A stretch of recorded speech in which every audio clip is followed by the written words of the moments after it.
water. We're going to start the recording and got it. We'll record this meeting and we'll post it on the website when it's done. We are going to translate the entire presentations into Spanish, so those will be available on the website. And if you do need a Spanish translator during the working groups that we're going to do tonight, just identify yourself in the chat and we'll make sure that you're set up with that when we go into the breakout groups. So with that, I'm going to introduce the team that's going to be participating in the presentations and the facilitations in the working groups this evening. So I will be one of them. I'm Sean Horn, the Watershed Resources Manager. And then from Alta's team, we have Michael Jones. I'll let Michael introduce himself.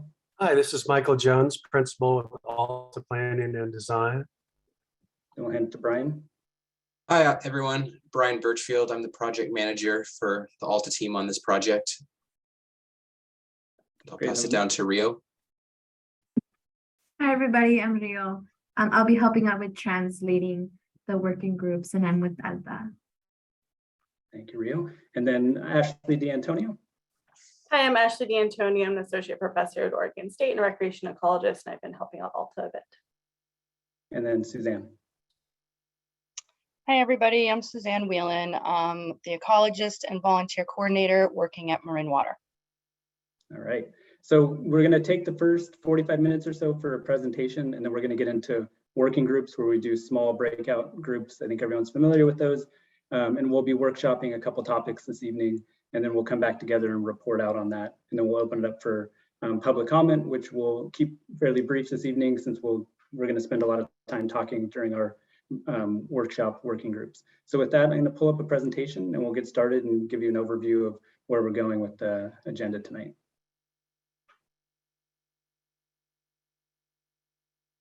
Brian, you want to pull that up?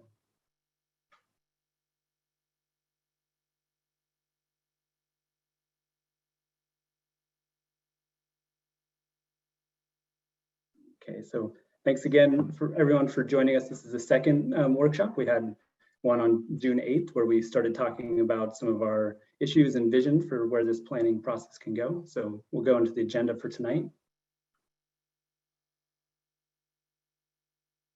So we did our introductions. We'll be brief there. I'm going to go through a little bit of a reminder of the public engagement that's part of this process, just so you have a full understanding of where we're going tonight and where we're going with future meetings, and how you'll continue to have public input throughout this process to help inform the development of the plan.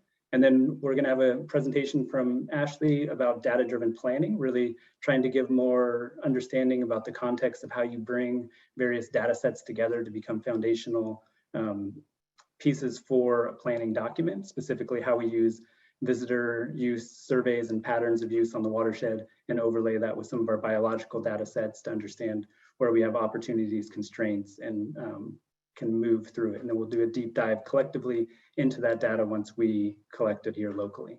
So then Brian's going to go into the visitor survey that we're going to kick off next month, what that'll look like and the different data sets that we're bringing together to inform this planning process.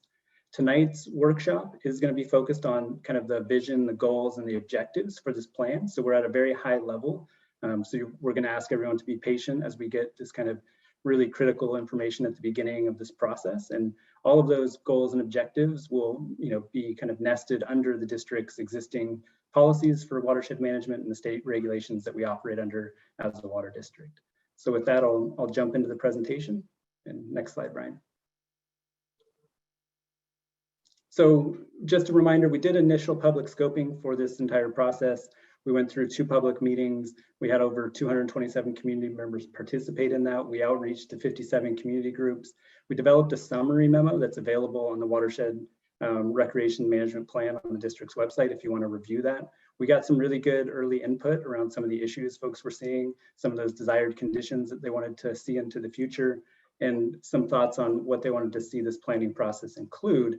Some of those things were a data-driven process, an inclusive process where we connected with various community groups, had a lot of opportunity for public input to drive the process, and then thoughts about how we kind of manage visitation and recreation with natural resources being kind of foundation and stewardship being kind of a driver behind it all.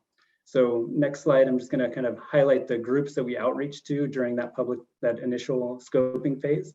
We've tried to keep our communications going with these groups through our email contacts, but we have updated the email process for the future planning meetings. So if you go to the website or send anyone that you want to connect to this planning process to the website, they can sign up for the email list and will be notified of all the future meetings that are happening.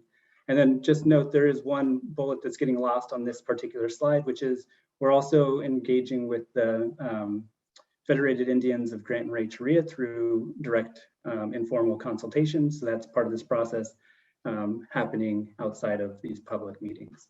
So next slide, Brian.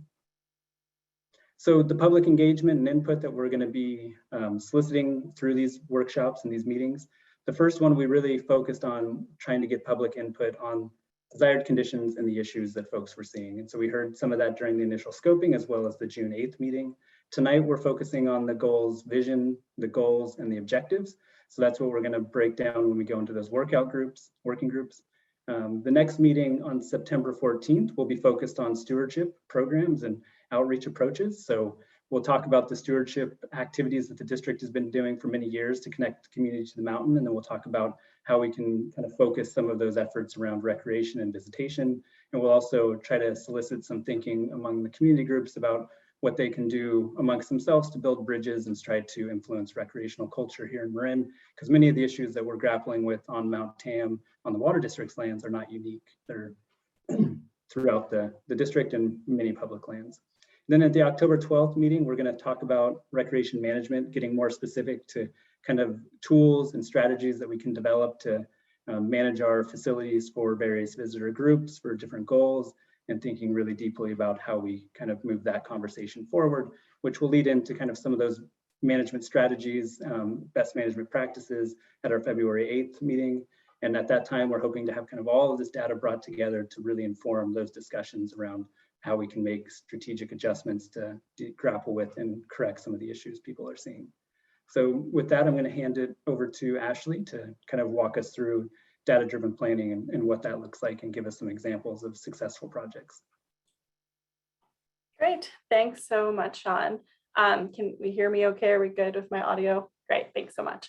So again, I'm Ashley D'Antonio. I'm an associate professor at Oregon State in the College of Forestry, and I am an outdoor recreation management and recreation ecology specialist. And so my goal today is to kind of highlight how I interface often in planning processes in terms of collecting data and bringing data into these planning processes. And I'm going to provide a few examples of studies that I've worked on to kind of provide examples of what this looks like, what it looks like to bring different data sources into a recreation planning process and then focus on kind of the outcomes for those different management entities. I work mostly with the National Park Service. And so if some of you participated in the initial public scoping that happened last year, I presented kind of a general broad outdoor recreation planning framework. And that kind of, I'm going to walk through that today and kind of plug in where data can help inform that and then give you some examples. So again, recreation planning broadly is a data-driven, science-informed process. And I hope by the time I'm finished speaking, I'll have kind of shown you what that can look like. You can go to the next slide, Brian. So again, when I first engaged with some of you last year in our initial public scoping, I presented this broad visitor use management framework that the National Park Service uses a lot, one that I'm most familiar with. And just as a reminder, these broad planning frameworks usually start with the question of why. Why do we need this planning framework? What are the issues we're trying to address? And then we move on to understanding the what are our desired conditions? What do we want this recreation area to look like in the future? Then we go into the how by identifying management strategies, and then actually implement that and monitor. So I know I'm going through this quickly, but my goal for today is to show you where data that we can collect, data, visitor surveys, visitor use levels, ecological data, to plug into these different steps to have a successful planning process. You can go to the next slide. So again, that first step of our generic planning process is that building the foundation, identifying the why and figuring out what we have on the ground and what's going on in our recreation setting. And so from a data standpoint, this is where I often come in as an academic to help land managers to collect baseline data, figure out how many folks are out there recreating, how many vehicles do we have in the parking lot, who are the folks that are recreating, what are they doing, to get us a baseline understanding of the recreation system that we're going to be interested in initiating a planning process for. This can also include some really important ecological data, including vegetation maps, where sensitive vegetation is, information around water quality, or information around wildlife surveys. So this is a location where you can start to gather that social and ecological data, which we might combine later to answer some important processes. Those desired conditions, which were a topic of your last workshop and something that can help inform our goals and objectives, can also be informed by data. And so even some of this baseline information that's collected, information around visitor perceptions, issues that visitors are experiencing, potential locations where we already have resource conditions or resource impacts we might think of as concerns. This information can help inform those desired conditions to help us understand, what do things look like on the ground now? And, what do we want to keep and where do we want to go and improve upon? These baseline conditions can also help us understand what social and ecological metrics might be good indicators of these desired conditions. And I'll talk about indicators a little bit later, but they're measurable things on the landscape. AQI, if we're thinking about air quality, is a classic indicator for the Clean Air Act. What is our air quality like, right? So it's a non-recreation example for you. But we can use information, things like the number of social trails in an area, how much, what our water quality is, the number of encounters you experience when you're recreating on the trails in a system, to help us start to figure out what we might want to monitor to determine if we're meeting our desired conditions, and to help us understand what management strategies might be best to kind of move those indicators in the direction we want. We can go to the next slide. Again, I know I'm talking really high level. I'm going to bring these down to examples in a second.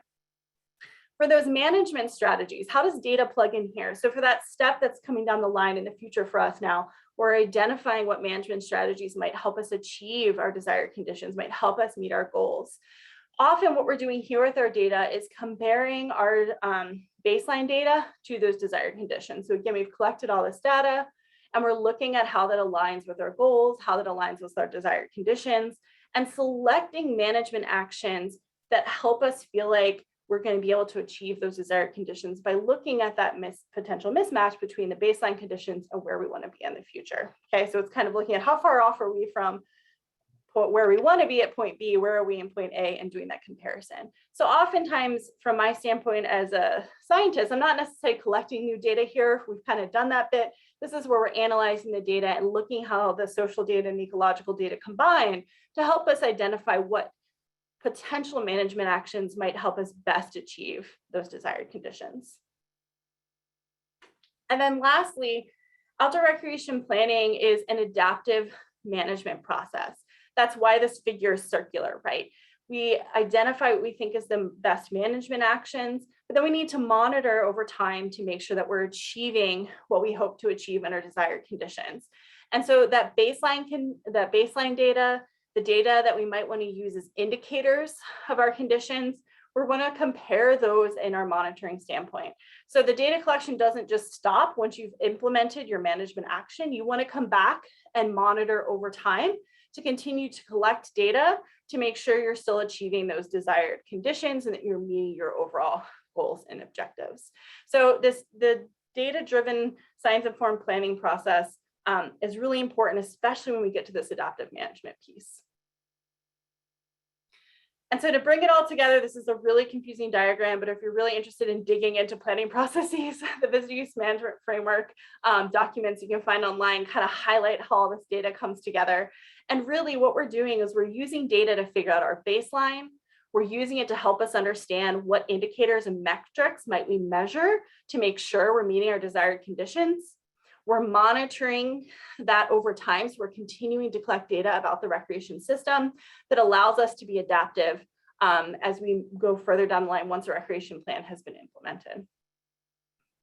Okay, so that was like super academic and very high level, but hopefully that gives you a rough idea of how data can be involved in every aspect of a planning process. And that the different steps of a planning process, the data might serve a different role, but the overall objective is to get us at the best management action we can using best practices and monitoring that over time. So what I'm going to do for the next little bit is take you through a number of projects that I've worked on. One I did not work on, but I thought it was an important one to bring up. But projects that I've been involved in or know really well from an academic standpoint, where I was brought in to help collect data to inform planning processes and kind of the outcomes of those planning processes. So the first one I'm going to present is from Grand Teton National Park, which is in Wyoming. If you've ever been to Grand Teton, there is a road corridor that goes from Moose, Wyoming to Wilson, Wyoming. This road corridor was experiencing high levels of traffic, and park managers thought there may be a diminishing of the visitor experience. So I was brought in to help them collect data to inform a comprehensive management plan for the Moose-Wilson corridor. And on this map, you can see a bunch of different symbols, but it's just highlighting the types of data we collected. So we collected data on visitor use numbers. How many visitors are using the trails? How many visitors are using the roads? How many visitors are parking in the parking lots? We also collected information on resource impacts. So we measured things like social trails or informal trails, trails that visitors had created in this area. We also collected information on roadside parking, since that was a concern, and what vegetation was damaged from roadside parking. And we also overlaid some of the visitor behavior with important ecosystems, such as wetland ecosystems that were really important for both moose and some more riparian areas that were very important for moose and some bear species. So we had a lot of different data that we brought together. I'm only going to highlight two kind of outputs that really led to kind of their management decision. So one of the things that they were doing well is this adaptive management. So Grand Teton had been measuring vehicle use on this road over time. This project was conducted in 2013, but they had been collecting some traffic data, how many vehicles were on the road since 2006. So we were able to see a trend over time of increasing traffic. We also worked very closely with the Department of Transportation to understand that the level of traffic that this road was experiencing was exceeding safety standards. So we had kind of a policy related constraint that we had to think about in the system as well, that we had a lot of vehicles on the roads and we were starting to approach a level where the congestion was deemed unsafe by the Department of Transportation. You can go to the next slide, thanks. Yeah, so we also wanted to talk to visitors about why they were recreating this area. What experiences were they seeking so that the management plan continued to provide quality experiences for visitors. And this was a multi-use system. The cyclists in this case were road cyclists using the roadway. Then we had hikers on the trails and then folks that were driving through the corridor and not necessarily getting out to hike. And across all these groups, we saw some similarities in what folks were seeking. Overall, lots of folks, regardless of activity type, were coming here to experience nature. They wanted to be in a natural environment. Folks that were in their vehicle or hiking also wanted to spend time with their family and to experience wildlife. Folks that were out there as cyclists wanted these things as well, but also were out there for, and this makes sense, for health outcomes, right? Also for exercise. And so from this information, we found that we have a lot of people in here, right? Those roads were getting pretty congested and people really wanted to have a restorative natural experience that was unconfined. People wanted the ability to explore. Go to the next slide. So pulling all this information together, and don't worry about the map too much on the right, I know that's hard to see, but they brought all this together and decided that in this particular case, the best way to reduce that congestion that was a safety concern on the roads and to continue to provide visitors those quality nature experiences was to put in a capacity related decision. The Park Service does not do this lightly, and so this was deemed the best way in this road corridor to help protect those visitor experiences while also protecting the ecological conditions. So they used our data to decide how many vehicles in each parking lot and how many vehicles would be allowed on the road at any given time. So we're able to combine both the ecological impacts, those social science surveys, and those estimates of visitor use on the roads and trails to come up with a way to achieve both the safety issue related to transportation, as well as meeting ecological needs and providing those quality visitor experiences. Okay, now I'm going to take you from Wyoming to Colorado. So this is another project that I've worked on. I've been working in Rocky Mountain National Park since about 2008 on various projects. And one of the things that I've been really helping with is, this adaptive management piece, monitoring resource change over time. And so in 2008, 2009, we did a comprehensive mapping of resource impacts in the Bear Lake corridor of Rocky Mountain National Park, which is a really popular destination. And one particular lake, Lake Kaiaha, was really important. If anyone recently saw the videos of the rock fall that happened in Rocky Mountain National Park, this lake is actually fairly near. There's little ways in the backcountry within the wilderness boundary. So the Wilderness Act dictates certain policies related to the protection of resources and opportunities for solitude. So the park was really concerned about ecological impact from recreation use in this system. So the map on the left, I know I don't have a legend, not best practices, but all those squiggly lines that are kind of yellow and orange and red, those are trails that visitors had created back when I mapped there in 2008, 2009. So we had a couple of visitor created trails. When I came back in 2015 to remap, you can see a lot more of those squiggly lines. Looks like someone threw spaghetti on the map. So we had a huge increase in the amount of resource impacts that had been created in this location between 2008 and 2009 to 2015. So we were using these social trails, how many social trails we were seeing, as an indicator of resource change. And we saw it going in a direction that was not aligned with park policies and desired conditions and not aligned with the Wilderness Act. You can go to the next animation, I believe. Yeah, so you can see, just if we kind of look at and focus here, 2008, 2009, barely any resource impact here at all. 2015, a lot of resource impact from visitor use. So this was not meeting the desired conditions of the park. And so they knew that they needed to make a management change. You go to the next slide. So what the park did was partner with community members. So a lot of these social trails, and I'm not trying to pick on any recreation group, were created by folks trying to access bouldering. So wanted to go climbing.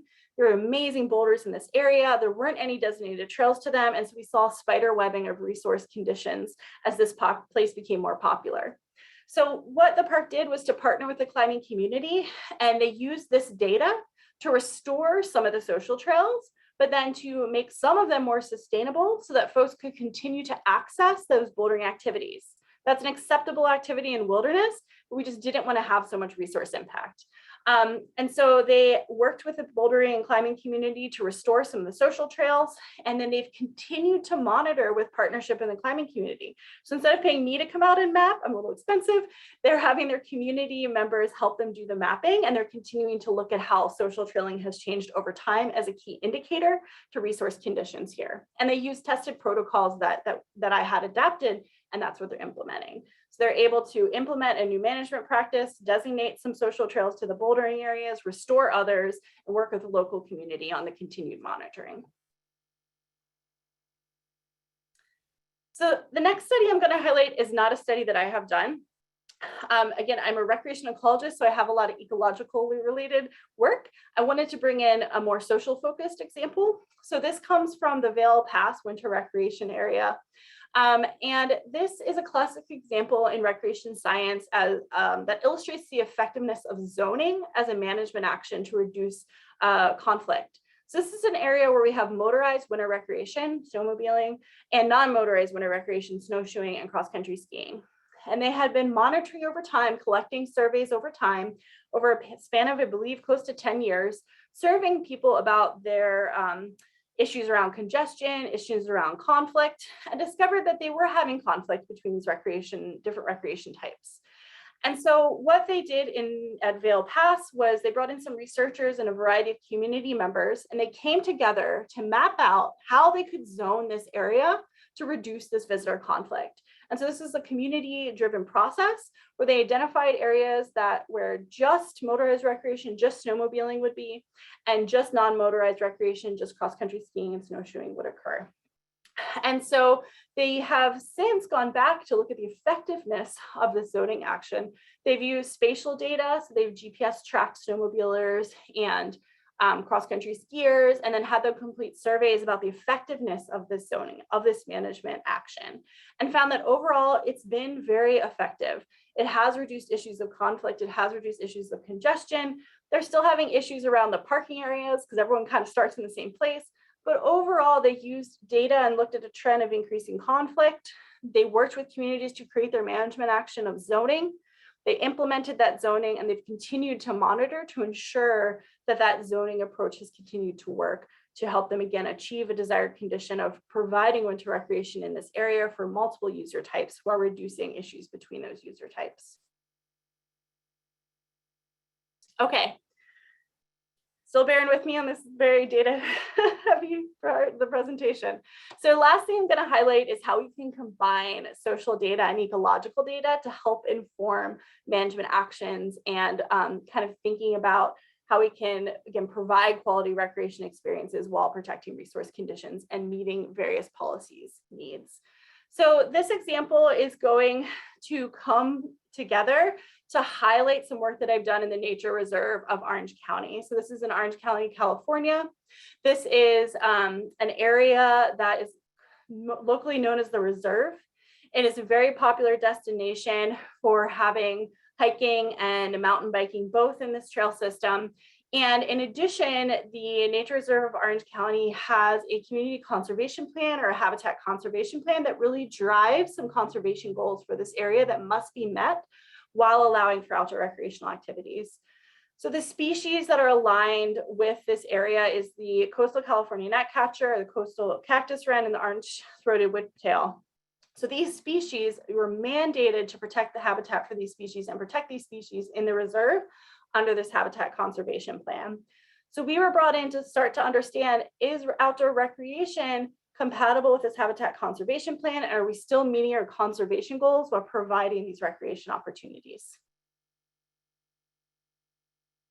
So what we did was to try and intersect data around outdoor recreation use and different ecological layers. So we understood where visitors were going. We had GPS tracking data. We had data from Streetlight. We also had data from Strava. And we were able to overlay where we had recreationists. And we had local managers and local community members tell us which habitat types, which vegetation was most important to them to ensure that this was protected habitat that was not being impacted at a level that was unacceptable. So we intersected that in GIS. We overlaid the habitat type, put our recreation layers on top, and looked at the intersection and found that we didn't have too much overlap between some of these very important and protected habitats and where recreation use was occurring. So that helped us to understand, okay, we don't have too much overlap, but here are the locations where we do have overlap where we might want to take a closer look. And we were also really wanted to make sure and understand how recreation was intersecting with the two flagship bird species for the habitat conservation plan, the gnatcatcher and the cactus wren.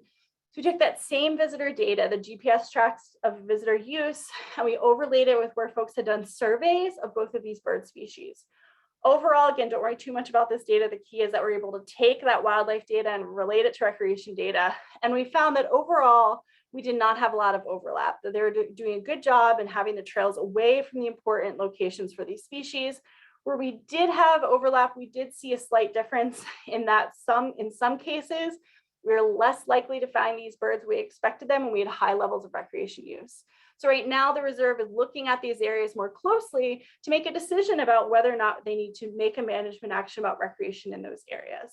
But because outdoor recreation can be mapped spatially on a landscape, and we can have ecological data that is also spatial, again, maps of habitat, maps of vegetation, maps of where the birds are located, we can start to understand where we might have issues around resource conditions and better inform our planning processes.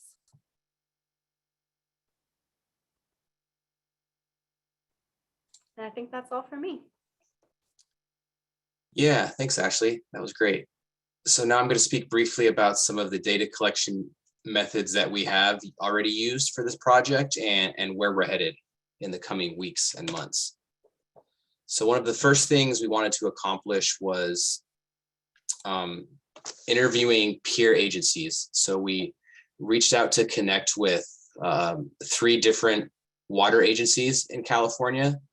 And after doing research and soliciting feedback, we came to the conclusion of going with these 3 that you see on screen here. Because they are regulated by very similar guidelines and goals to what the Marin Municipal Water District has to follow. So we reached out and had a good, thorough, productive conversations with the East Bay Municipal Utility District, with Contra Costa Water District, and with Casitas Municipal Water District, which is down in the Ojai Valley. And really, I think the broad conclusion we came to is that the Marin Municipal Water District is very unique among water districts, and that they may be regulated similarly to others, but they have a lot of different things that going on the watershed. A couple things, just key points we learned from each interview.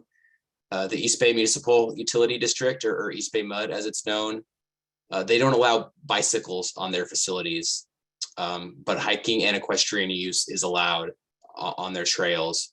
But their recreation activities are limited to specific areas within the watershed. So they're not allowing the public access to all areas, but only specific targeted locations.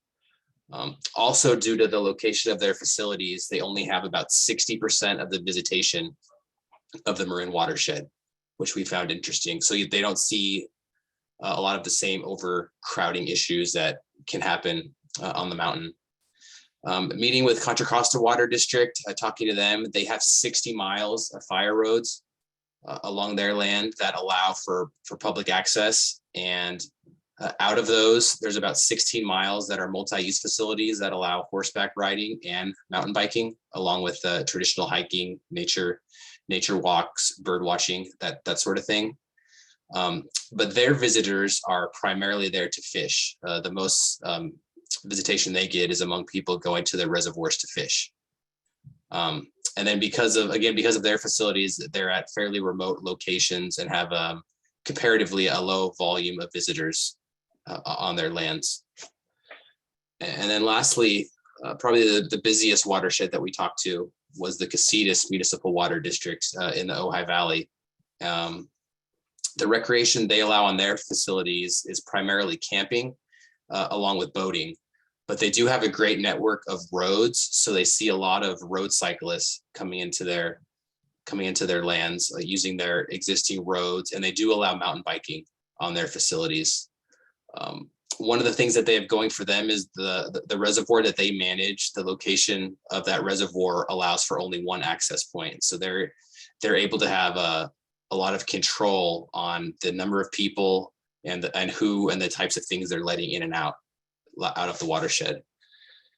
Some of the specific approaches to managing recreation that these districts follow and could be considered for our study, although not necessarily all of these would work, but requiring permits for trail use, restrictions on the type of use, meaning protected areas potentially with no public access, stewardship and volunteer programs to get the word out.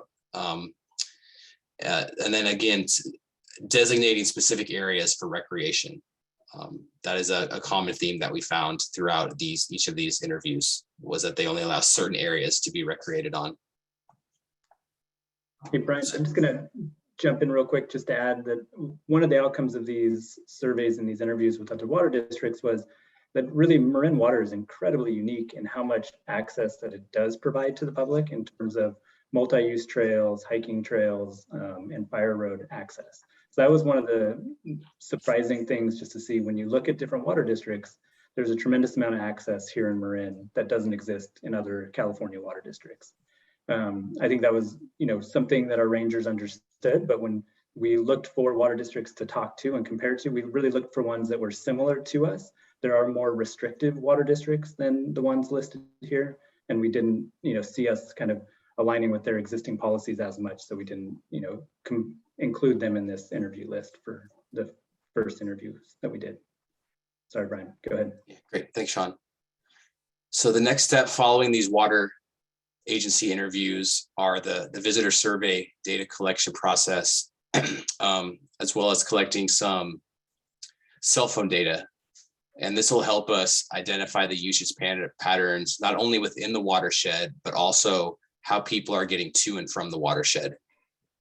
So the first thing the first activity we'll embark on will be an updated watershed census survey that we'll be conducting coming up here starting next month. We'll talk about that more in a couple of slides, but this survey will really be an update to the one that was done about 10 years ago. So very similar questions, so we can compare the two with a few specific updates.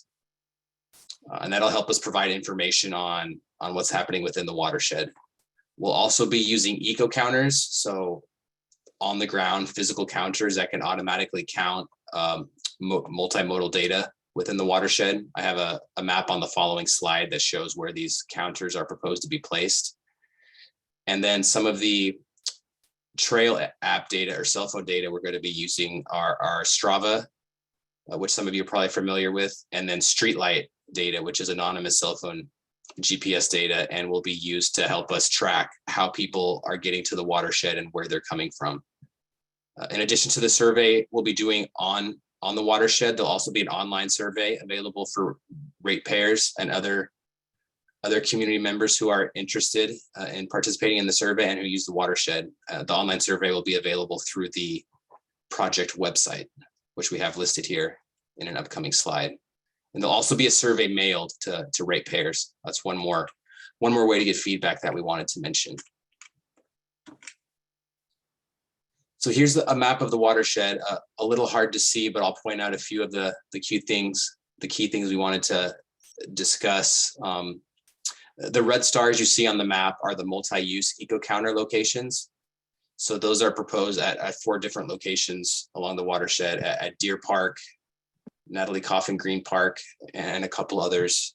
Hiking only counts will be done at 5 locations spread throughout the watershed pretty uniformly. And then the green stars show where we propose to conduct the intercept surveys, and those will be done at 5 specific locations within the watershed. And then the circles you see on the map, those are the areas where we'll be getting streetlight data, which is primarily focused on the trailheads, you'll notice, and that's because we want to see how people are getting to these locations from outside of the watershed. So the circled locations are where we'll be purchasing the streetlight data and seeing where people are coming from to get to the trailheads. And then Brian, let's just add on the streetlight data, this also tells us, how many people are using those parking areas. So that's really critical in terms of when we think of Cataract Trailhead, we have overuse of parking areas, we don't have enough parking. And so this will really give us a good understanding of when that's being most heavily used and what opportunities we might have to control kind of that overuse in that vicinity. So that's kind of just one way that we're going to use this kind of parking information for the district. Thanks. Then here's a quick screenshot. This hasn't been analyzed yet, but this is the Strava data, just an example of what it looks like. So you can see based on the legend here, as the color gets darker and the line gets thicker, that indicates areas of higher use. It's probably in line of what most of us know. Bon Tempe Lake has a higher use around it, whereas if you get to some of the more remote locations, you see lighter colors and thinner line types, indicating a lower use. So we'll be able to collect data similar to this for the entire watershed, and that'll drive some of our recommendations that are put into this plan. And Brian, let's just add, everyone, for Strava data, this one right here, this screenshot does show all use types. So whether you're hiking, riding a bike, or running, as long as you were using the Strava data in this poll, we kept it all together. But we'll be able to separate it out when we start doing the analytics of this data set. Right, yeah, the data does allow us to differentiate between the different types of users. And then finally, this data-driven planning process will take all of this information that we've talked about on the previous few slides, the app data, the surveys, and overlay that with the rich environmental data that's been collected to date on the watershed. We know there's been a lot of planning done, a lot of environmental resources have been mapped and very well documented and are a key part of this whole process. So we have data available on everything from critical owl habitat to rare plant species. We have geologic data, cultural resource data, and all of that will be put together into kind of a data sandwich or a data casserole, if you will. And these different layers, different data sets will help guide the decision-making process.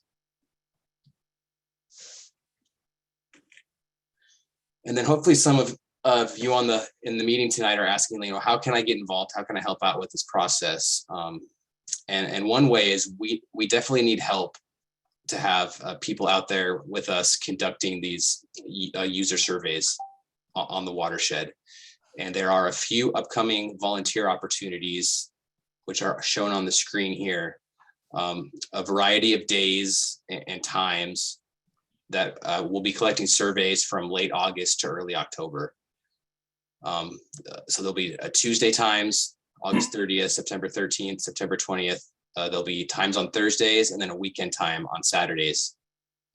And I don't think the sign up sheet is live yet, but it'll be coming soon. And volunteers will be able to sign up at the website here, which is marinwater.org/watershed rec plan. And also don't be nervous about conducting the surveys. For whoever volunteers, we will be offering training, pretty simple. It'll be done on smartphones or tablets, but there'll be a training session to help the volunteers learn how to conduct the surveys. And speaking of public involvement, we're getting to the point of the presentation where we want to put everyone into our breakout rooms. But first, as a larger group, we wanted to have a quick word cloud activity. So if you'll bear with me, I'm going to exit out of the PowerPoint quickly here and bring up the next activity.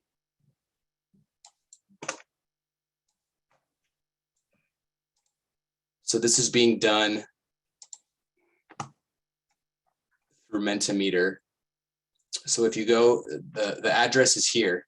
So if you're able to go to a different window on your computer or open up your phone and go to menti.com and then enter the code 24657983. We'd like to hear from the group what one word represents your vision for the future conditions on the watershed. And you can submit up to 3 one-word answers. So if you have more than one vision or 3 words that relate to your grand vision, you can populate that here, and we'll see the responses pop up. And if there's any common themes, those responses will appear bigger. All right, so we got one. So it is working. But yeah, we'll give this a few minutes to run and just take a quick look at the results.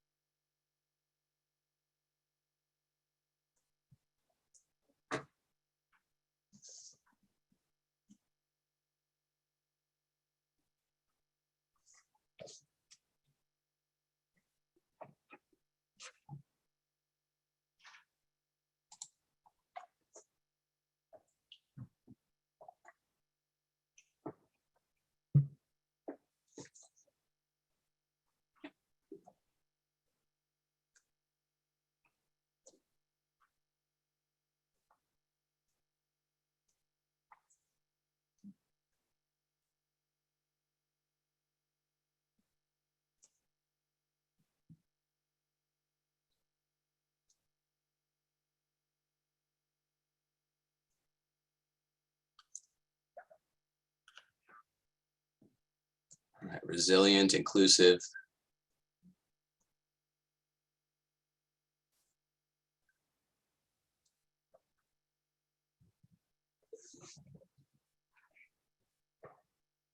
$28 responses so far, which is great.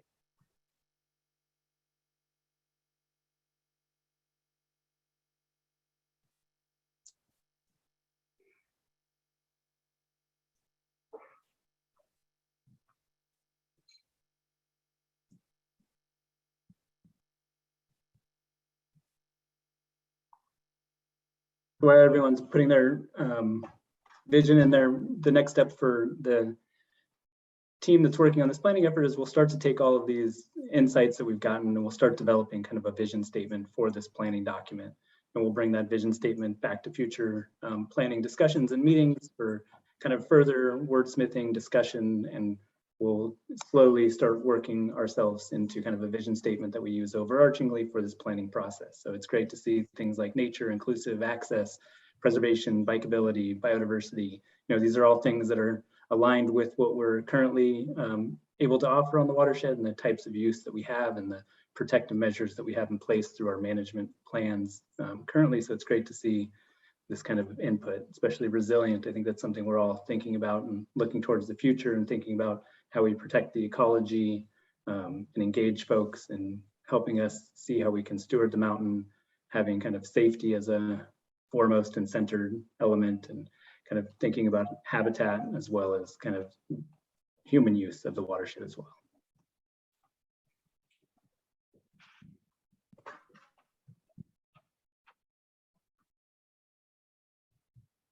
Great. So I think Brian, if we want to move on, I think we can, we'll be grabbing all of this. So even if you keep putting answers in, we'll have this open and we'll be able to collect it at the end of the meeting tonight. And we'll use it and bring it into our planning documents moving forward.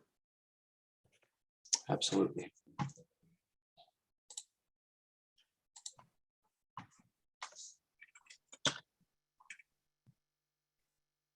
All right, so now we'll get into a little more detail about these breakout groups. Great. Thanks, Brian.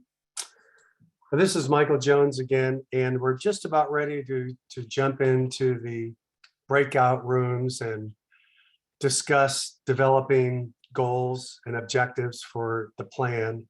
Just a few ground rules, and I think we use this slide in all of our presentations, is to, number one, respect competing views, make space for alternative perspectives, recognize there will be differences, and acknowledge that compromise will be essential.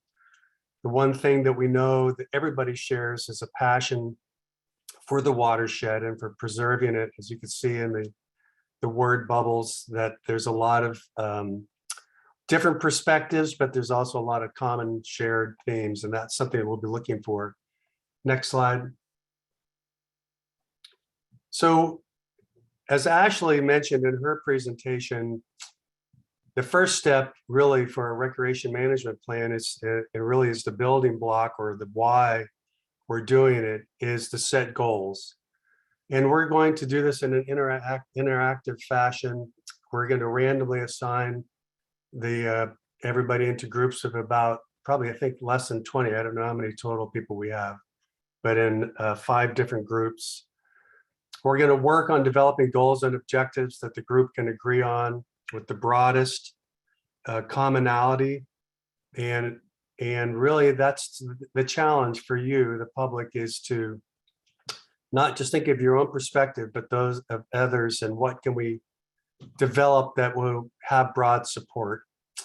The breakout sessions will be facilitated by 5 facilitators made up of the consultant staff and the district staff. We have Spanish translation available from Rio. Mateo, identify yourself in the chat so we can put you in that chat room.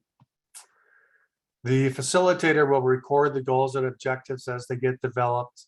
There's no maximum or minimum length or number, really whatever the group comes up with. We're going to start each breakout session with just a brief, what is your interest and your background? Why are you here tonight? What's your activity that you enjoy? Just in a couple seconds. And we'll select 1 or 2 goals and objectives at the end to summarize, and have 25 minutes assigned for the discussion and reconvene, and have a kind of report back to the group with what we've come up with. So we're going to put you to work, and I think we're ready to go into the breakout sessions. Just briefly, what is the goal? I think everybody is pretty familiar with what it means, but it's the broadest category in any effort that you start of which direction are we going? What is the end toward which effort is directed? It's an achievable outcome that is broad and long-term. And an objective is just something a little bit more specific. It's specific step to be taken to achieve the stated goal. You might have a goal to do more travel in Europe in the future, but your objective is to buy a Eurail pass in France next year. So it's really how you achieve the goal. And it defines measurable actions in the short term to achieve the overall goal. Next.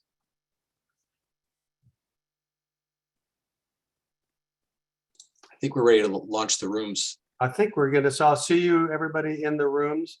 One thing to remember is that the district does already have regulations and policies, and we'll be looking to these goals to see if there's any possible modification or addition to them. And just keep that in the back of your minds. Thank you.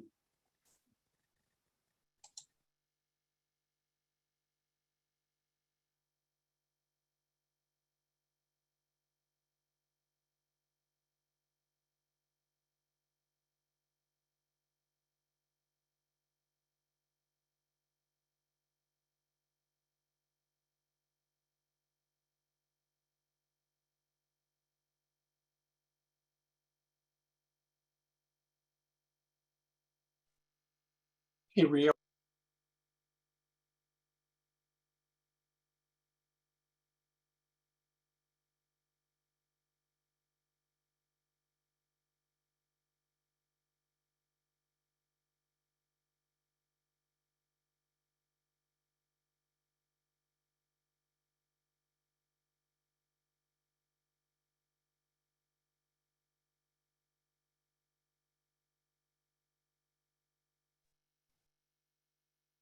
Ash, are we still within our group?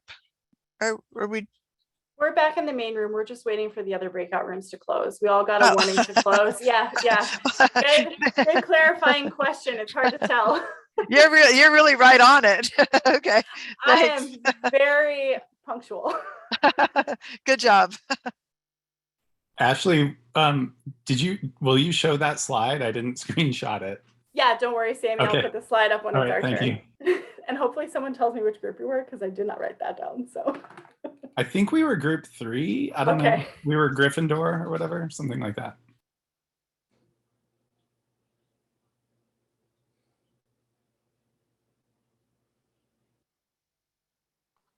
All right, well, welcome back, everyone. Michael, do you want to take it over and we'll facilitate kind of report outs for each of the groups? I think we're numbered and some of us might have been so lucky to get a name as well. Oh, you're on mute, Michael. We had a very good discussion, lively discussion, covered a lot of different topics. I can just touch on a few. The last one I just heard was the concern about the impacting of animals just through all the users, hikers and bicyclists, but particularly bicyclists. The opportunity that comes from and the impacts that may come from improved signage. In other words, it might be attracting more people from the outside, but that the gap closure that helps to reduce the number of bikes in high conflict zones might be something to consider. Talked about Azalea Hill being a great example and a huge connection that does benefit cyclists, but just demonstrates the difficulty and complexity of these projects for the district.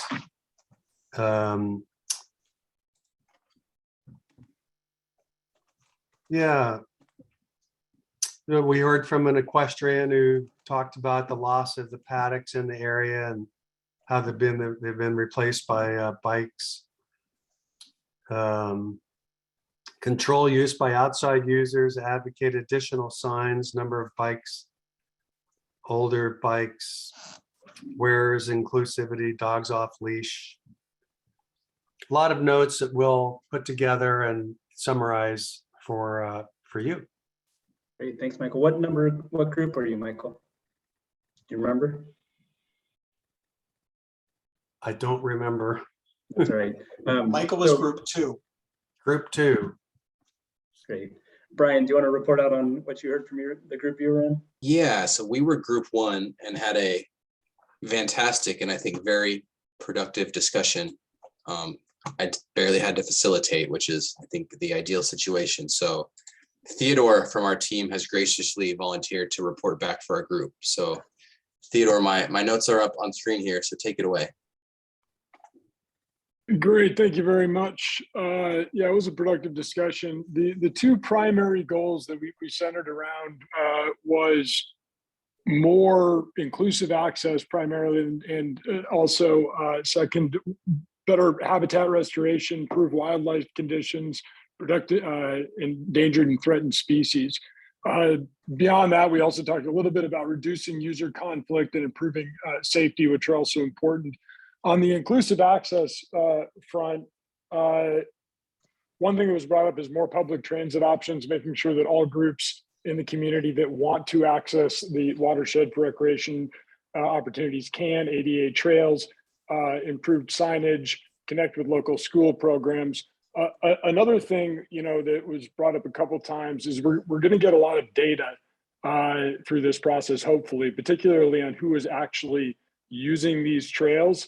And it's important to make sure that the access that these groups have actually correlates with who the user groups are.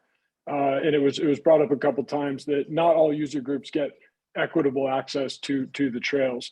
On habitat restoration, improving wildlife conditions, adaptive management to designate certain facilities for certain uses. It was brought up that, you know, there might be certain areas that really shouldn't have bikes because they've got sensitive wildlife, where there might be other areas that you know might be much more appropriate for bikes that currently don't have access, and they could be maybe opened. Also, seasonal closures is something to consider. You know, all user groups where they're negatively impacting trails definitely would be open to closing those trails when those trails are most sensitive.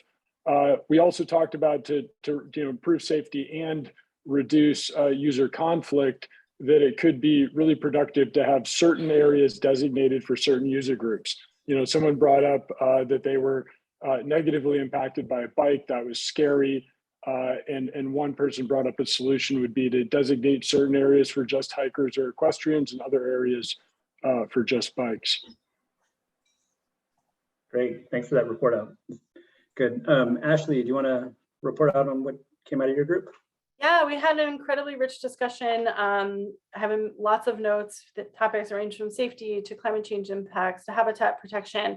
But Sammy has graciously volunteered to kind of report out our kind of things that we heard the most often from our group. So I think I've got my screen shared, and Sammy can go ahead and do a quick summary of the things we kind of, our common ground goals. Okay, yeah, we distilled our goals down to two main things. The first and foremost, almost universally, was the preservation and the protection of the watershed.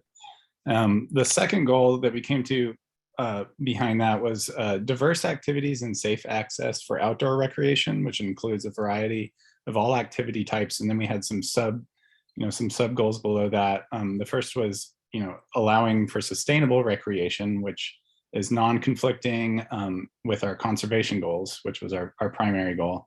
And then a second sub goal that came out of that was enforcement of existing and future policies to ensure some harmony on the watershed. Great, thank you, Sammy. Yeah, that was great, Sammy. Sorry, I got turned around in my Zoom world. That was a great report out, so appreciate it. Suzanne, do you want to report out for your group or call on who you? Sure, thanks. Yeah, we had a great group. We were group 4. Everyone was in agreement on the goals that have been, you know, stated already, where we're protecting the water quality and the resources, and yet balancing that with recreation. And one sentiment that was put out early on was there is room for more collaboration. Like we can do this. That balance of safe access for all resources, just as important as recreation. So let's see, other things I can say that haven't already been said. We talked a bit about needing more rangers. That's a specific ask, and mentioning that the pre-1995 levels, there used to be 12 rangers, and that the rangers are really, you know, jacks of all trades. They're educators, they're patrol, they're safety, they're firefighters. The rangers we have are highly trained, but there's 22,000 acres. With that, let's see, fire being a concern. And then again, that goes back to highly trained rangers and other staff. And the group I was with were all ready to volunteer for me. So just recruited 20 new volunteers. No, some of you already have volunteered. And they mentioned, you know, the Slow and Say Hello program that we've worked on with other groups, and that points to that education, like, you know, patrol is effective in some ways, but that maybe, you know, education is underutilized, and rather than enforcement. Let's see, you know, improved access might help water quality. The only dichotomy we had was some people were saying they're like more trails, there's more access for fire and we can spread people out. And then other folks were saying like we already have plenty of trails, no new trails, too much habitat fragmentation. But Yeah, Great. yeah, Awesome. it was good conversation. Yeah. Thanks, Suzanne. So I'll report out for group 5. We had everyone gelled really quickly around kind of 4 overarching goals. That would be habitat and biodiversity, how we're going to protect those, access and distributing users so that there's safe access for multiple user groups, thinking about water quality, specifically how do we reduce erosion on the watershed, and then thinking about stewardship, how do we become active managers of this land collectively together. Under habitat, there was a focus on, as far as the objectives go, thinking about fragmentation, so how we balance the usage with the closure of social trails that are having the fragmentation effect on the landscape.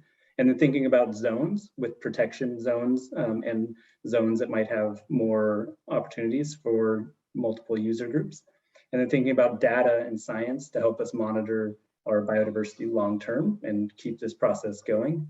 So under access and distribution, we talked about kind of different fee-based or permit system or reservation systems for congested areas, thinking about how that might be a new tool in our toolbox, thinking about a lens of equitable access and specifically thinking about ADA access. What does that mean? You know, if you're blind and you want to come to the watershed, how do you use the watershed? So thinking about the different user groups that might need some different facilities was a really great topic. And dispersed trail networks and thinking about trail loops specifically to reduce impacts on the watershed, how we can design to reduce impacts. There was water quality, really a focus on trail stewardship to reduce erosion, prioritizing sustainable trail networks. And then stewardship, we also had the discussion around rangers and watershed staffing more holistically, thinking about natural resource staff as being those folks who help us monitor long-term, thinking about active stewardship among our users and focusing that on trails and ways that we can educate different user groups, specifically mountain bike teams, cross-country running teams, other school groups that are coming to the watershed so they become the future stewards. And then thinking about stewardship in a lens of adaptive management and updates periodically to this planning process and to our management programs. That was kind of the great discussion group 5 had, and I think there was a lot of alignment between all of the topics that were discussed in each of these groups. So that's great to hear. And I think you all have given the team some really good input on how we'll start to develop these goals and the objectives that we'll bring back to a future meeting to review as we start kind of wordsmithing those and thinking through them in a deeper way with you all. So now we're gonna move into the next part of the agenda, which is the final part of the agenda, where we're just going to open it up for public comment for one minute at a time. We did just have a really deep discussion, which was great. So thank you for that. Keep your comments, focused on helping this planning process move forward. And, we're open to continuing to work with you all as we move through this plot process. So I'll just remind folks that we've got, about 6 meetings scheduled that are workshop type meetings like this that will continue to work on different elements of the planning process. And then we also have the volunteer opportunity, which will start August 30th and go through October 1st, I believe. So those are the dates that Brian put up on the screen a little while ago. And then we're also going to have additional opportunities for watershed site visits where we start kind of talking in detail about kind of opportunities and management strategies that we can bring forward. So with that, Brian, you want to bring up our timer, and then I think we're at the point in the agenda where we'll go into public comments. And if you raise your hand, we'll slowly go through the raised hand list and get to everybody. Yeah. I can't see the raised hands though, Sean. Would you or Michael mind calling on? Yeah, no problem. Thanks. Let me just pull everybody up and I'll get the participant list.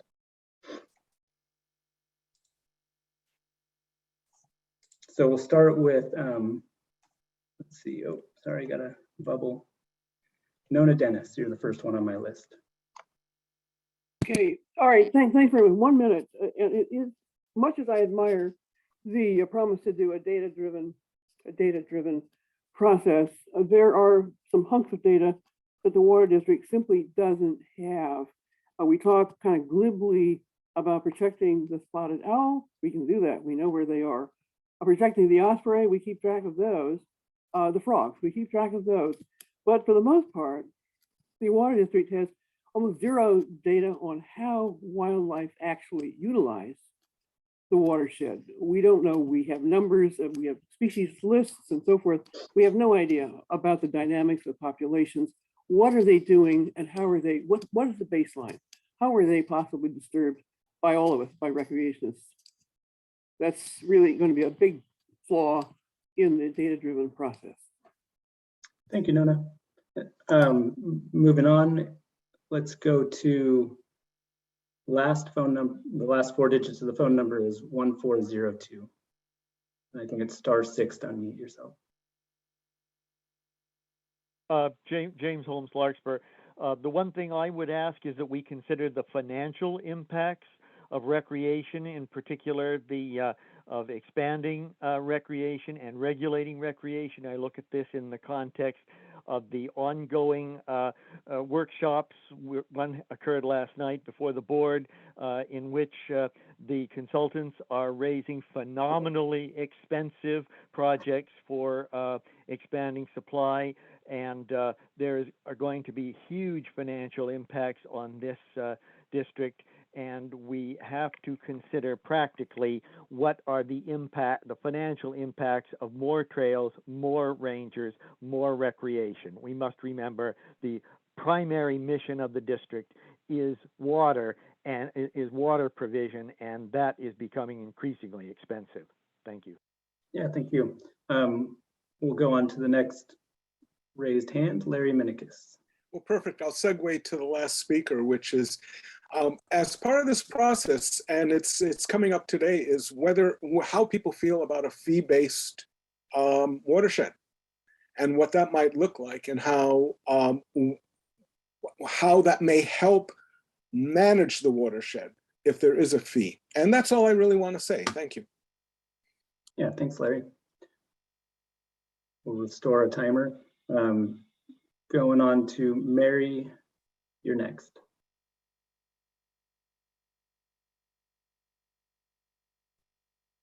Mary Jane? Yeah. Okay, Mary. thank you. Anyway, thank you very much. The watershed benefits us in many ways, and we each have a reciprocal responsibility of stewardship to its water, wildlife, and habitats.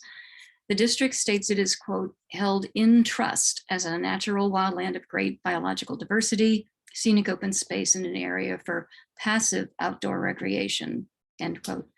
Trusteeship entails a duty of care. And to protect our water and our wildlife, please leave its vegetation intact.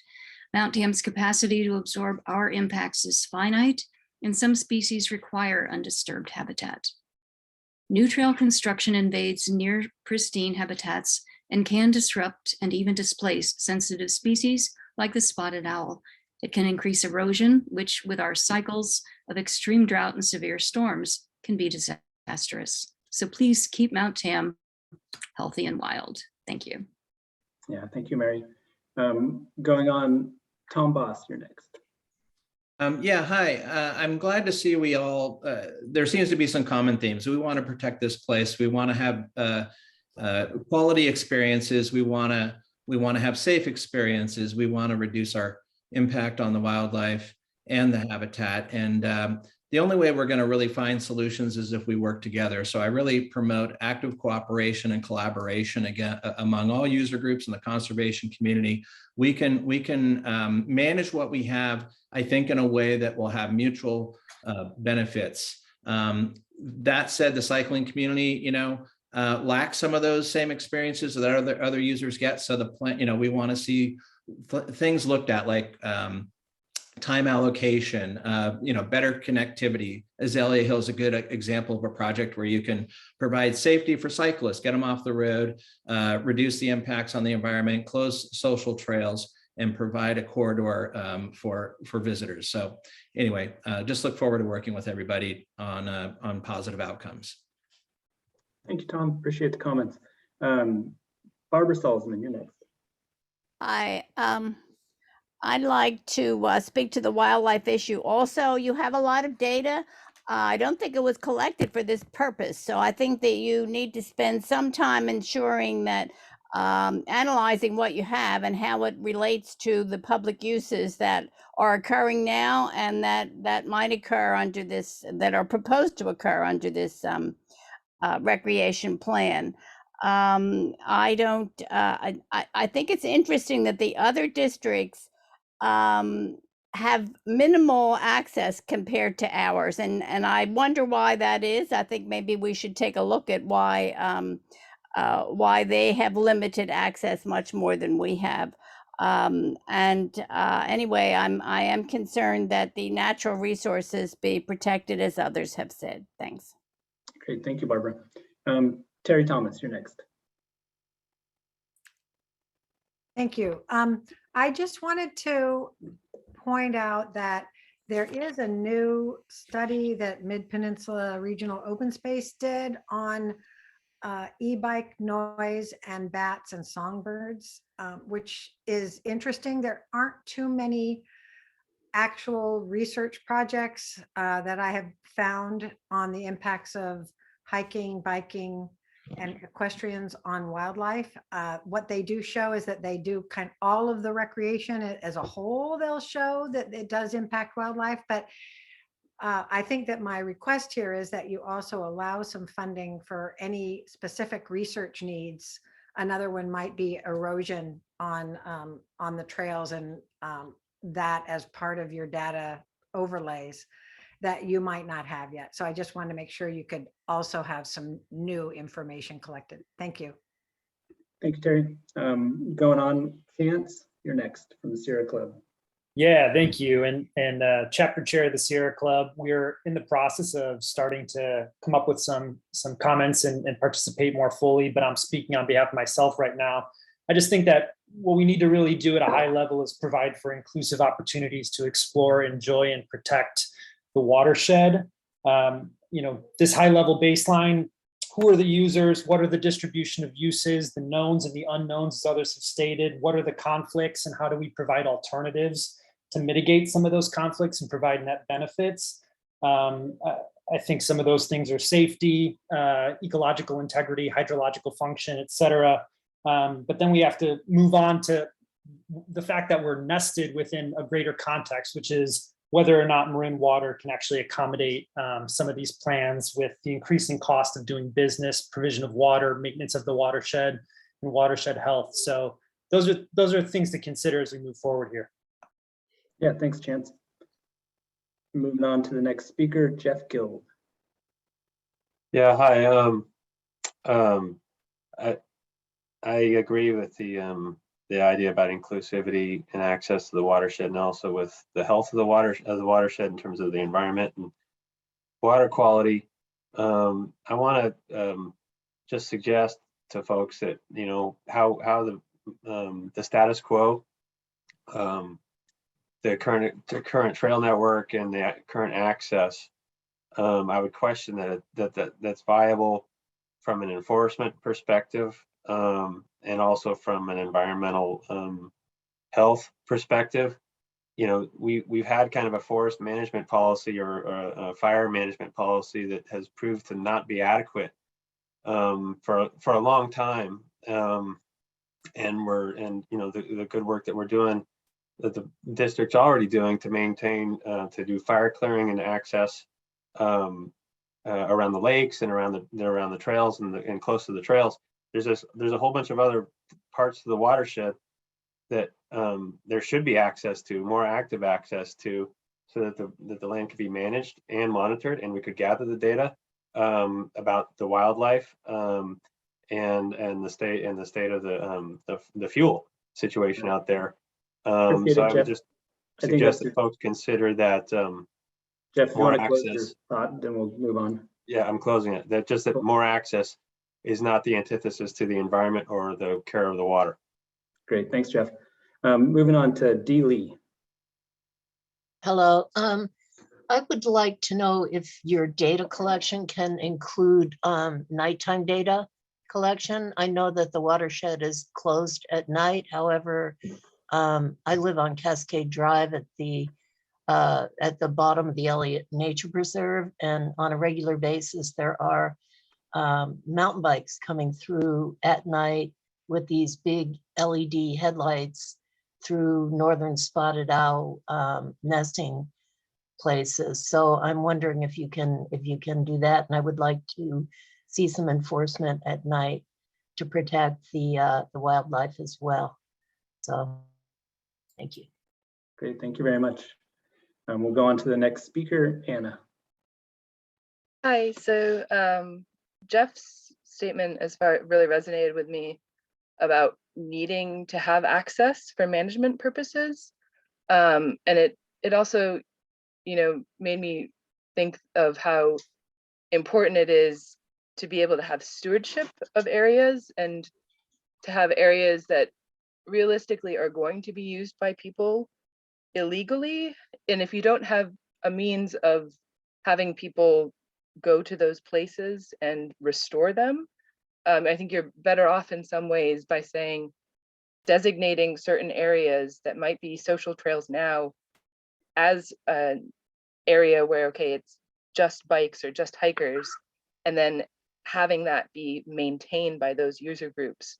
But currently you don't have that opportunity of the stewardship. But I just ended wanting to say that, the zoning concept mentioned by the scientist earlier in the presentation really also stayed with me. Great, thanks, Anna. Next up is David Long. Yeah, one piece of data that I have not heard any mention of that's being collected is data on the existing status of trails. What kind of condition are they in? Some of the trails, frankly, are terrible. I point out the Simmons Trail and the Tamalpa Trail. Tamalpa Trail is more like a rock climb. It's been so eroded. And it seems to me that one part of this study should take into account the cost of restoring those trails. So it seems to me that the stewardship of existing trails should take priority over anything new. And I think that ought to be assessed as part of the data, and a cost budget developed as to how much it would cost to restore those. All right, thanks, David. Moving on to Sammy Owen. Hello. So I just want to say, as a mountain biker and a hiker and a steward of the watershed, that climate change doesn't start or stop at the borders of the watershed. And what we as users do outside of the watershed also affects the watershed. So I hope that we use more than just the streetlight data to determine how users are actually getting to the watershed to recreate, and that we really use the surveys to see which users are sustainably recreating to the in the watershed and to the watershed, if we actually care about conservation. And lastly, I also just want to say that systems that are based on registration or permitting are inherently discriminatory. Think about voter ID laws. So we need to address that. And then regarding the last person's comment, I'm always willing to do trail work or pull broom or whatever is needed on the watershed. I'm here for that, ready to volunteer. Thanks. Great, thanks, Sammy. Kate Wing, you're next. I guess I'd like to start by saying that we need to do a better job of caring for what we already have. There are limited resources for trail maintenance and patrolling, and we know that those are already inadequate for existing usage. If we were to extend the trail system, that's only going to exacerbate problems we already have with trail deterioration, resource protection, and other prohibited activities. I think we should be most concerned about park use, which encroaches upon the seldom visited parts of the watershed. We don't want to cause fragmentation of environmentally sensitive habitat, as would developing new trails and worrying too much about access. And then finally, I'd like to point out that travel in the remote parts of the watershed also introduce invasive, fire-prone, non-native plant species, which are extremely expensive and sometimes even impossible to remove. Thank you. Yeah, thank you. All right, next up, we're going to have George Foreman. I would just like to reinforce what Mr. Long said about the need to conduct an inventory of what the district already has before deciding what else is going to be used or allowed in this very fragile environment. Thank you, George. Moving on to the next speaker, we're going to have Charles Merrill. It took me a while to figure out how to raise my hand. Thank you, everyone. Okay, so as I mentioned in my breakout, I'm a ratepayer. It still gets out in the watershed multiple days a week. I'm a Nature Friends member. I do not speak for them. When I moved to Mill Valley at the Middle Ridge in 1971, there were 5 horse paddocks between Tailpias and Fern Canyon. Now there are none. My sisters, 3 of them, all had horses. We grew up riding, running, hiking Mount Tam. as part of high school teams and stuff. I don't see horses anymore outside the Fairfax area. When I do, we all seem to get along. It's not a problem in the Fairfax area. I think it's fair to say that bicycles have replaced equestrians and probably deserve the same access. And I do think that all user communities need safe loops and connectivity. I think that expanded trail access and enforcement would actually reduce the traffic load on individual segments rather than the out and back, and improve the experience and increase safety. Thank you. Yeah, thank you very much. Next up, Matthew Murado. Hello. There were a lot of talk I saw about other options for single track riding for cyclists, and the two most mentioned were Tamarancho, which is a Boy Scout camp, and China Camp. Both those areas require money in order to access, and that's one of the things that I believe people most value about the watershed is that it's 22,000 acres of pristine land and great nature, but it's free to access. So in keeping with that spirit, I think that opening up single track trails to cyclists sustainably and with resource considerations in mind would be the best path forward in improving inclusivity for all user groups. Great, thank you, Matthew. Going on, Ann Libben.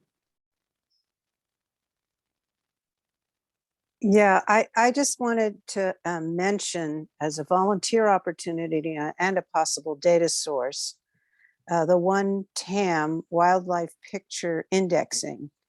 They have cameras set up in a grid on much of the land that belongs to the water district and are monitoring mammal activity both at daytime and nighttime.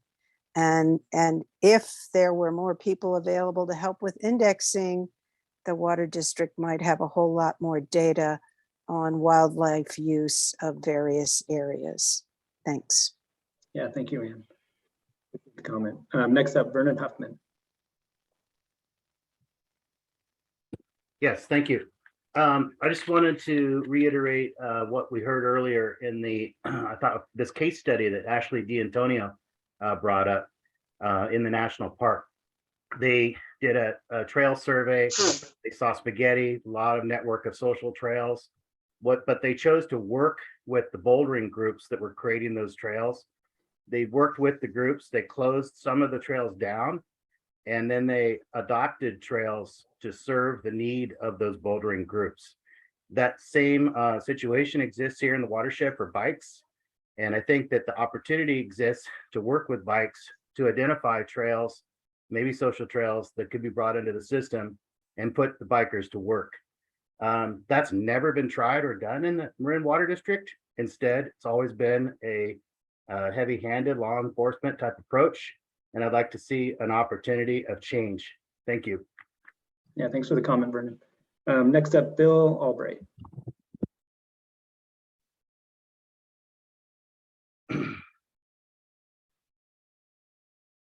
You're unmuted, Bill.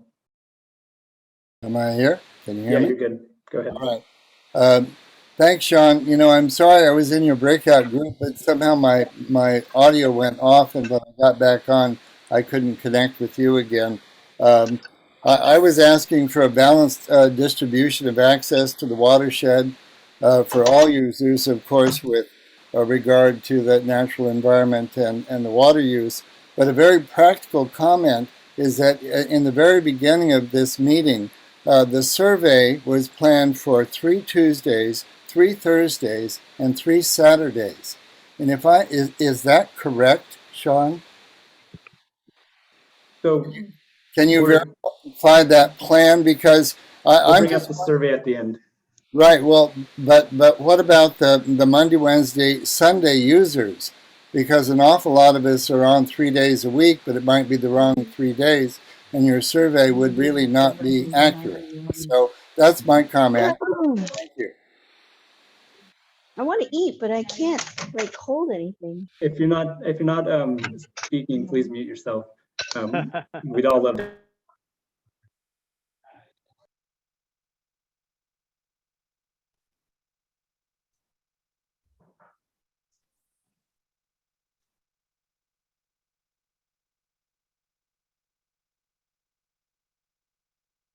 Sorry, I guess I muted myself.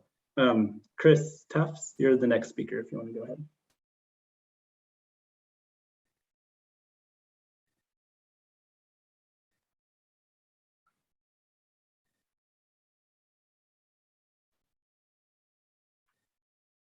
Are you there, Chris? Oh yeah, there you go.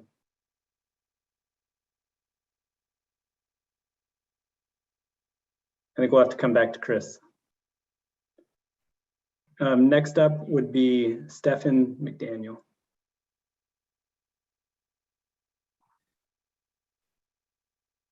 Hey, sorry, can you hear me? Yeah, you're good. All right, sorry. Yeah, Stephen McDaniel, San Rafael. I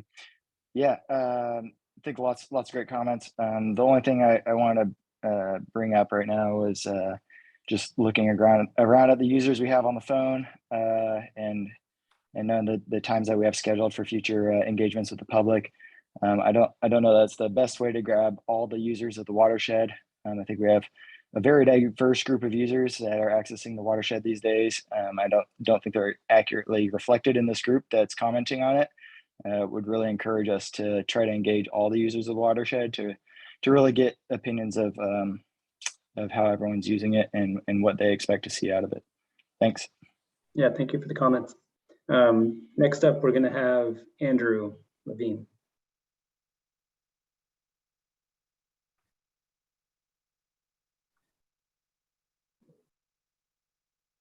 Sorry, struggling a little bit there. I just wanted to comment. A few folks have mentioned whether it's registration or carrying permits or fees. Those are all exclusionary activities. Folks talked about like East Bay Mud requires trail permits. I worked East Bay Mud for 32 years, just retired. I can tell you, we don't make any money off those permits because administering them is very difficult. We give out permits to low-income folks so that we can try to be inclusive there. But in general, it doesn't work well for East Bay Mud. It's not a good way to go. And that's true with whether it's fees for access. All of those things are going to keep folks away who deserve to have access to the watershed as much as those of us who are wealthy and live there and can walk out our backyard. So similarly, that status quo idea, like don't change anything, that's not really okay. That's the way institutions exclude people. And I know that is not what Marin Municipal wants to do to its public. Thank you. Yeah, thanks for the comments, Andrew. Next up, we're going to have Peter Anderson.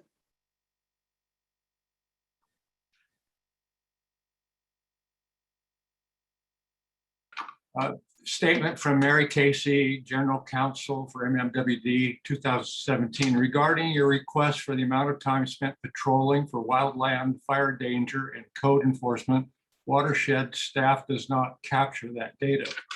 Today, I was walking around Bontempi Lake, and as I encountered different fellow trail walkers, I asked them when the last time was they saw a ranger on that trail. I have never seen a ranger on that trail, and I walk the trail 3 or 4 times a week. One gentleman I talked to today walks the full length of that trail all around the lake every single day. And I asked him how often he's seen a ranger. He thought maybe once in the last year or so. And right after the fire 2 weeks ago, he discovered 2 campers on the other side of the lake with a tent, a fire going, and they were cooking fish. That was 2 days after the fire at Bontempi. Thanks for the comments, Peter. Welcome. Chris, we'll try your audio again. Yeah. There we go. This time unmuted. Thank you. Yep. I wanted to echo Vernon's point, but also reinforce a particular part and like to say that I'd like to see a plan that really ties in, encourages, and then leverages volunteerism. It's clear that the bicyclists, of which I am sometimes one, in addition to family hiking, do a really good job in other areas of Marin of volunteering to help maintain trails. I hear a lot of focus, perhaps complaint, concern over the current state of trails. And, you know, if there's a group that wants more access and has a history of volunteering a lot to help maintain them, this seems like an opportunity for the water district. So a plan that can help pair that desire for more inclusion with their volunteerism could be a good thing for everybody. Great, thanks for the comments, Chris. All right, that's all the comment raised hands we have. So we're gonna move on to our final slide of the agenda. So we're gonna give you just the schedule for upcoming meetings real quick, and you can kind of see the next steps. So we went through, the first meeting was really an introduction to the planning process. We gave you kind of an overview of the scope of work of the consultant. We started to work on what issues and desired conditions do we want to address through this planning process, and what do we want to plan for in the future. Today, we wanted to give you an overview of the data collection process that we're going through. You know, there's going to be layering of all this data. It's going to be eco counters, which are direct counts, regardless of the days of the week. They're counting people that are coming in those points. This Strava data, another trail app data that we're using, will give us a broader understanding of how people are using the watershed throughout the week. We'll also be using our direct counts, which will be folks who are volunteering on those 3 days that we identified, which are consistent with the days that we did in 2013, same kind of approach. And then we'll be able to kind of correlate all of those data points together through some data analytics. So we wanted to give you an understanding of that, and we'll be bringing all of our biological data, as well as some of the partner agencies that we work with, some of which were mentioned tonight, to help us understand kind of the state of things. And that's really consistent with how we've moved forward with all of our planning processes in the last few years of the documents that the district has developed. So the next meeting, we're going to focus on stewardship and outreach programs. We're going to give an update on the programs that we currently have, the kind of issues that we were able to address through developing those programs, which ones have been successful, which ones have had capacity issues, and start to think with the community about what we should be focusing on moving forward to help to influence recreational culture. And I think we had some great discussion on that topic tonight. Then we'll be getting into kind of recreation facilities assessments, and then going to visitor management strategies, and beginning to talk about those adaptive management processes that we'll put in place through this planning effort. So next opportunity to participate will be coming in September. That'll be our next planning meeting, I believe. Or sorry, August is our next planning meeting, I think. And the Watershed Recreation website that we've got on the district's webpage has the entire calendar put out for you. So I think we can go on to the next slide, Brian, and I think we've got the actual dates identified. Oh, I lied. Can you remind me, Brian? I think the next one is September 13th.